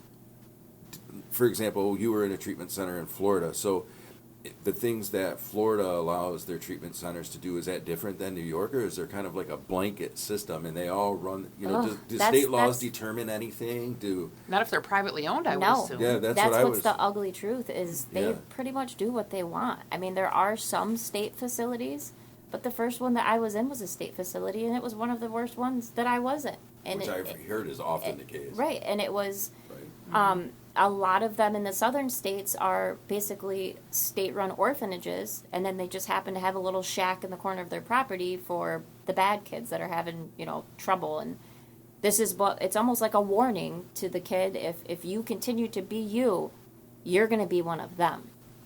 So it not only chastises the kid that's having quote-unquote problems, but it makes the foster children look like they deserved it, they did something, and that can be you. You know, short story, I'll make it short. Our son, not when we first met him, the second time we met him, I'll never forget, we went to go visit, because we didn't plan on adopting so many kids. That wasn't the plan. Right, I came right. from a big family, but obviously the universe had a completely different plan for us. So, you know, our sons fell in love with our oldest son through it, like a charity event, whatever. So we went Yeah, to we go went bowling. Yeah, we went bowling. we went to go visit him where he was. He wanted to have a picnic, and he loved dogs, so he wanted to meet our dogs. Well, we get the address and we pull in, and we see barbed wire fence. And I looked at Sean, and That's right. I had forgotten all about that. I'll never. And I'm going, what in the fuck? Yeah. We were bowling. Yeah. We went bowling, and now we're pulling into this driveway facility. with barbed wire fence, and we've got our two sons who have never seen anything like this. They were 8, 10 maybe at the Yeah, time. young. And so we go into this facility. Now, this is a foster child that we, fell in love Yep. with and met. Yep. And who saw us out. We left the charity event, and he saw us out, which I'm glad he did because I love him so much. But we go in and there's like officers walking around. Nobody fucking told me about this. I'm exposing my 2 kids to this. And we find out later, so my son is autistic, and there was another autistic boy there, but the rest of the kids there, to our knowledge, were juvenile delinquents. Yep. And so we go and get our son, and we're going to do this picnic, and, we've got the boys. And I had this completely different picture in my head about how this was going to go. And here we are, and there's officers walking, and they're watching us. And they had to escort us to the bathroom. Yep. And they had keys. And I'm going, what the fuck is going on? Yeah, it's locked. And up. I'm trying to compartmentalize that so that I could not trigger my kids to be like, Mom's upset. And so we had a visit. It was kind of uneasy. My son is happy-go-lucky, so he didn't care. He was just so happy that we were there. And I remember leaving, and our boys were so upset because they couldn't understand. Why is he there? Yeah. Why is he being treated like that? He's a good kid. He's fun. He loves comic books. And I remember being so upset going, he doesn't deserve to be there. But he was a foster kid. And that really kind of triggered our response, like, all right, we need to get a hold of our lawyer, our team. That kid needs to be out of there. But it unfortunately kind of ended there because then we had him with us. But it really bothered our sons. Yeah. They had never been exposed to anything like that. And now looking back, I wish I would have questioned things more. Yeah. He supposedly was there because there weren't any foster homes that would foster him because of his needs. But we didn't understand that because the kid was cool as shit. Yeah. He still is. It's And so much fun. The way that they're treated, it makes them feel like the crime is being themselves. And then he was exposed to other kids that maybe did have some Yeah. behavioral problems and some criminal problems. So what is that helping? How is that Absolutely. correcting? How is that? So the whole system's just completely broken. Yep. But how do you, as a kid, I always try to put myself in people's shoes. How do you, as a kid, sit in a vehicle, whether that be a bus or whatever you're in, pull into a place and you see barbed wire fence Yeah. and you see a building, not a house, not a playground, not a nothing. You see this building and you see armed guards. And then how, as a kid, do you put yourself in this mindset of, this is going to help me? Yeah. This is good. You don't. You This- blame. That's when the blame and the shame. You believe that I you can't did even something to imagine what you deserve. went through emotionally. Just visually seeing that as you were forcefully pulled into these places. Yeah, and even like the children's home in Watertown, that I don't feel bad about bringing this up at all. I've applied to several positions there, and they tell me that I'm not qualified. Oh, you don't belong there. Right, I'm not. You're going to be a big I problem. am not qualified, and I say, why? Because I drive by and I see an empty playground every time I drive by. Yeah. I've never seen a child outside of those buildings. I've been a child that was held prisoner in those buildings, but I'm not qualified to be there, to work with these kids. That playground who is I could there to look relate good. to. Absolutely. For the parents or whoever. Never seen And- it out there. You're right. You're right about It's sad because it's like you don't see the kids being able to be kids, and they're it's taken from them. And that's what they are. And they're there because They're it was stuck. taken from Yeah. them. essentially. Yeah. Which is crazy because I wrote down the word, I took off my glasses, but I know it's here somewhere, inner child. You know, and you were talking a lot about healing the inner child. And when I think about needing to heal the inner child, it's often because the childhood was robbed Yeah. from the child. You need to heal the inner child because the inner child, or the child Yeah. was never allowed to be a Absolutely. child. Right? And that's why I feel like I don't have a broken leg. I lost a leg. Yeah. And now my life now is the prosthesis to get me to be able to walk again. Yeah. But I'm never going to walk like I would have if I had my original Sure. leg. Yeah, And I understand that. it's so hard because I can empathize with young Ashley and I can try my best to grieve and try to remember what she felt like. But your brain literally tries to protect you when you're in these environments. Like, some of it was so horrific, it's almost like I was on the outside looking in, and it's, how do you process emotions if you're not fully immersed in them? And when you blame yourself, when you are ashamed to tell people, when you literally cannot process them while they're happening, and the further you get away from that, it's so hard to understand what she was going through. And I believe that, there's so many kids that have taken their lives, that have lost their lives to addiction, that are in rehab facilities now trying to fight to get back to that inner child that probably will never get there, unfortunately. Like, we've lost so many people that just wanted to be fucking kids, no matter what they did. In society, we'll say, well, there's mental health problems. Yeah. Okay, yes, but it's way bigger. You know, we want to put these titles and these black and white diagnoses, and it's A, B, C, and D, and it's like, okay, no, it's way bigger than that. And every person struggles with it, whether you've been through something major horrific or, I don't want Right. to say major or minor, but, No, I think- just different spectrum Right. of quote-unquote trauma.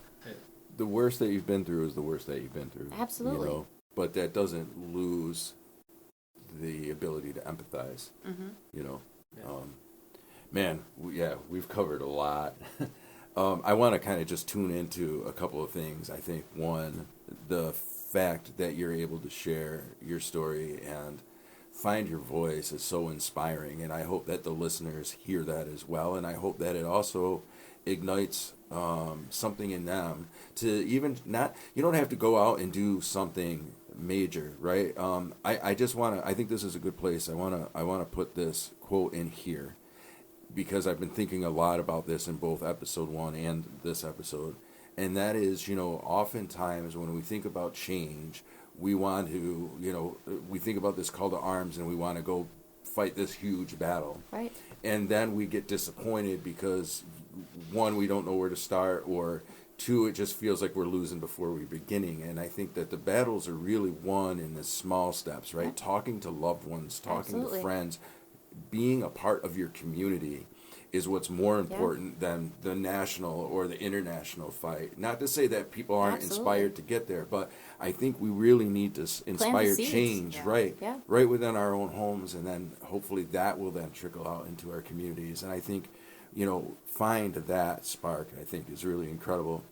The other thing too is, yes, it's important that we, as the counterparts, and I'm talking mainly to Alex here, but we as the counterparts, the victims need to have their voice, but it's also important for us to stand firm and stand with them. And I think that that's incredible. Yeah. And hearing also that comes with struggles, and that you have also done your own therapy and done all that. I think that's so important too, that we as spouses or we as family members also are in the trenches, and Absolutely. it's okay. We also need to be able to get that therapy, get that help, be able to talk. It's okay to not be okay. Yeah, man. That's the biggest I love thing. it. It's okay not to be okay. Yeah. Even if it's just giving an ear to somebody for 5 minutes, you could change somebody's life in that 5 minutes, and you don't even have to say a word just by Yeah. being there and listening. Yeah, exactly. So true. So I think kind of in closing, is there anything that you want to say that we didn't touch on, something that something you want to emphasize? Is there anything in that? I just want to go kind of around the table, because I also, Alex, want you to follow up too, as Ashley's spouse, like, what is the message that you want to drive home? Yeah. So Ashley, we'll start with you, like, what is the main thing, and then we'll kind of go around. Again, giving people, a space to use their voice, because not only, come with finding your voice comes with using it, but it's more than your voice. It's literally your soul back. Like, I felt out of my 37 years, I've spent probably 30 of those absolutely soulless. And my last therapy session, I've only met with him, telehealth, and he said he can see and feel the fact that I have my soul again. And I that was the first time I felt like I've made progress. I've put on weight again and I'm able to do more things, but when you feel like you have your soul back, it's like I've always had wings, but I was never able to fly. And now I can finally learn how to fly. I have control over myself and my destiny and where I want to go. So when you allow people that space, and whether it's listening to them or helping them or just sitting with them, that space can be such a valuable tool to letting somebody become a human and not just a shell. And I can't thank you guys enough for giving me the space. Anybody that's listened, and anybody that gives an ear to any story, whether it's something similar to mine, nobody has the same story.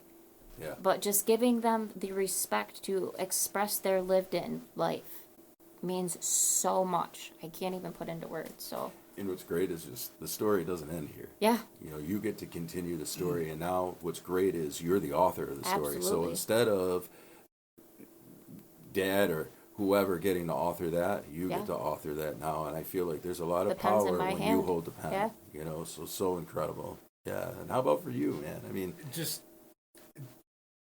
try to be nice to everybody. You don't know their backstory, and it's easier to blow somebody off and not listen and not care, but take 5 minutes to listen to somebody, and you can change their life because they felt that you listened. And you might not retain everything they say, but at least you were there to help them and listen to them, because that can go a tremendous ways with everybody. And like anybody that is a spouse or a friend or a family member of somebody who's been in these programs or have gone through stuff, like, be there for them and listen. And sometimes it's not going to be easy, and sometimes you're going to want to, I guess you could say, rip your hair out, and it's just, but it's at the end of the day, it's you're helping this person tremendously, whether you feel like you are or not. Like it's just small things, and even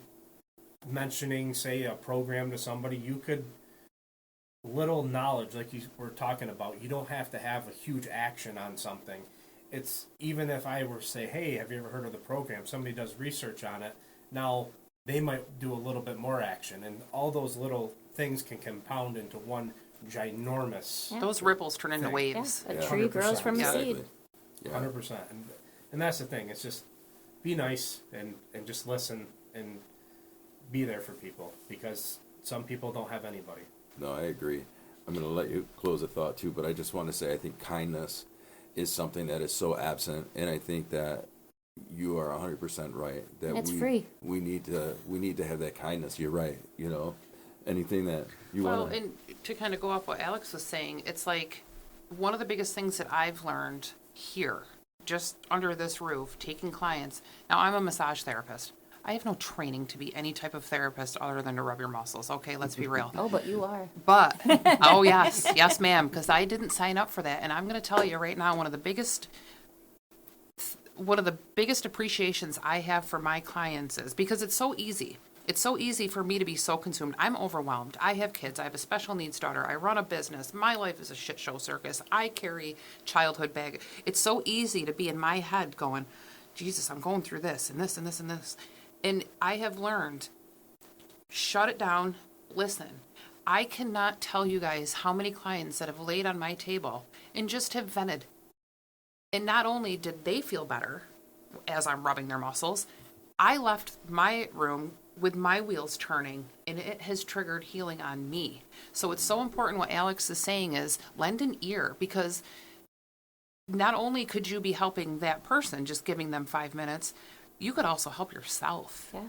And if that ripples out, I mean, what kind of world would this be if we all did that?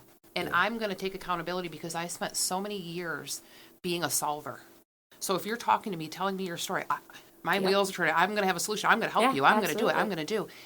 And I've learned that I can't be a solver. Not everything has a solution. And I've learned that from Sean, you know, and it is okay to like tone it down and just be there. Just listen. Be that space. And I did have this conversation with a beautiful client of mine the other day, so it hits home. So yeah, just zip it, listen, and let your head spin. You know, I guess it's it's really so true, and that's what this is about. It really is. And then one more thing to, you know, I'm dealing with a healing journey in myself, and you know, having a conversation last night, I have started looking into alternative ways to heal, and that's where we had learned about this soul loss. I am currently pursuing some sort of spiritual shamanic. I don't know if you've looked into shamanic healing. Yep. And so I'm going down that journey, but I had come across a healer out west that I am hoping to come in contact with and learning about losing pieces of your soul. So that's going to be huge, and I can send you some links, but I don't think that people understand how deep things go. I think you're right.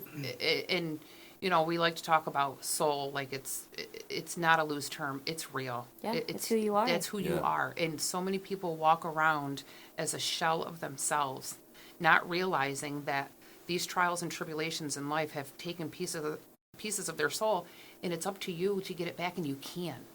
Yeah. It's possible. It's not impossible. No, you're right. But we just have to kind of write our own story. Yeah. And I think that's so cool that we get to do that. I think so too. Yeah, I think so too. And one last thing I just want to say. Absolutely. It's okay not to be okay. And as a male, we got to break the stigma, and I had talked about it before. Please do. Yeah. It's okay to seek help. It's okay to talk to somebody. You don't have to tell your friends you're meeting somebody. You don't have to tell your family.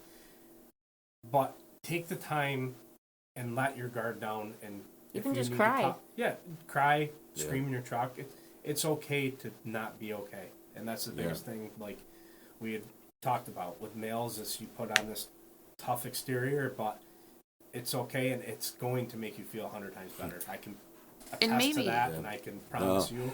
And maybe step It's out of okay. your comfort zone and boast about it. Yeah. Hell yeah, I go to therapy. Yeah. Hell Yeah. yeah, I'm a dude and I go sit on a couch of a therapist, because you might inspire the next guy who Yep. was like, Yeah. thought that was like stupid, Yeah. to say, shit, yeah, I do too. Right. Because So I was boast about against it until kid I have class with, one of my friends, he openly talks about it here and there, and then like with talking with her, and finally like, you know what, it's fine, like It's awesome, who cares? yeah. And it's done a lot, it's helped a lot. Yeah, boast about 100%. it. Yeah. And then we find that there's so many connections. When we Yeah. start having a voice and we start getting out there a little bit, we start to realize that there are other people, other men, who feel like we feel, or are going through something, have gone through something, have some advice. It's crazy. Yeah. It's crazy. And I think that is so important that we just keep talking about it. And I just have one more question too. Yeah, go. Yeah. Because I don't know if we touched on it. yeah, it's good. And I know we're running up time here, but That's all what right. are It's your not next important. steps to combat this? Oh, Because you're full speed ahead. I can Oh, see yeah. it in your face. I can see how you carry yourself, and I'm just- excited to see this. like I said, learning how to fly, getting, not being afraid to be me. Like, I was literally afraid to be alone with myself because of how ashamed I was of everything that I'd been through, and how, all my isolation issues. And I was to the point where I was scared, and to get my freedom back. Are you going to speak up against these facilities? Like, are you going? Oh, yeah. You're going for the bit. I know you're going to make Absolutely. such a difference in your classroom and on the small scale. But I do feel like this is going to make waves. And, if there are so many of these facilities out there, what can we do? Like, Yeah, we cannot continue to let this be our future. Yeah, my next, like I said, I just finished my early childhood development degree, and now I'm making a pivot towards a history degree is going to be my bachelor's. And then I'm going to pivot back to, either education or political science. So that way I've got, these literal notches under my belt that I'm going to need to not just, be a random survivor bringing research, Yep. but that I can take part in, introducing legislation. That's Being there for, having a background and knowing, like, this is what needs to be done to make sure X, Y, and Z doesn't happen. Yep. So it's going to be a little bit of pivoting and a lot of work, but it's work that unfortunately has to be done because you have to have certain criteria and certifications to become somebody that can make actual changes. Yeah. Well, and behind that, let's rally the troops. Yeah. Right. I agree. And get this out there and get people get their heads spinning and get Yeah. Yeah. these things, these places are in our backyard. Yeah. I was blown away to know that was so close. Yeah. So let's rally the Well, troops even and do all as the. far as, from where we are, Ogdensburg's a little bit of it, Yeah. right? There's But some in Watertown Syracuse. is right there. You know what I mean? So some in they're Syracuse close. They're right now. all around us. Yeah. They are all around us if you're willing to open your eyes and look. Yeah. And I think that's what's so important about the awareness of it. And I think that, making your head spin keeps coming up, and it's just so true that these conversations need to happen. And I can't say that enough. And, I'm excited to see Yeah. the waves you make. Right, Yeah. I So may be a small incredible. pebble, but good Hey, at the skipping ripple. rocks. Yeah, no, it's so true. So on that, listeners, feel free to comment. Pictures will be posted on Facebook, so you'll get to see some of the pictures that Ashley was referencing in her story and in her journey. They will be there. Take a look at that. I appreciate all the support. And Vertical Nation, yes, it's come up so many times on this episode. We are here to make your head spin. So please have these conversations. Like I said, they don't have to be outside of your doors. It can start inside your doors. That's the place. But know that, one, you're not alone. Two, we need to give voices to those who are voiceless. And three, the best way that we can do that is being allies and, being able to come forward. And I just want to say, Yeah. we're on Facebook. Vertigo's on Facebook, TikTok, Yes. Instagram. Yep. Reach out to those pages. Because even though, I run them or Sean runs them, we can get you to who you need to speak Yeah, to. absolutely. That's a great point. Yeah. Just because it's Yeah. Facebook, don't poo-poo it. I can get you Yeah. to anybody that you need to talk to, forward you to Ashley. Absolutely. And people are there. Yeah. People are there. Reach out. That's a great. Let's spin social media to be a positive as well. So Absolutely. yeah, It's a resource for yeah, sure. I think that's incredible. So yes, please, because I know that we're connected on Yeah. social media, and So if you want to talk to Ashley, we can help get you there. But also, if you're just looking for a phone number, yeah, let's start a community of how do we get people to the right places. There's enough about the wrong places. Let's start talking about how we get to the right places. So I think that's great. So yeah, please, please, please, please heed Min's advice. Reach out on Facebook, Instagram. You can drop an email at vertigopod@gmail.com. However you feel comfortable,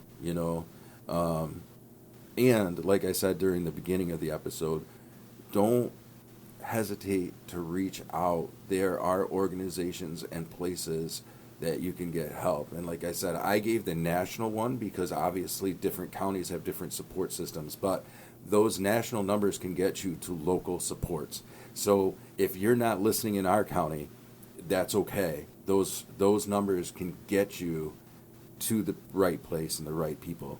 And there is no shame in reaching out for help. Matter of fact, that's where the healing begins. Go ahead and take control of that. Get your soul back. Get that inner child, on the road to healing. So I think your story is so inspiring, and the fight that you're fighting is so inspiring. And so thank you, Vertigo Nation, for tuning in. And I have a feeling you'll be back again. Yeah. I have a feeling that this isn't the end, because I feel like we're going to have to follow up and talk about where you're at as you are finishing your degrees and where you are with legislation and things like that. So we're going to have to do a follow-up. But thank you so much for sharing your story. Thank you for allowing me to be here. Absolutely. And that's a wrap.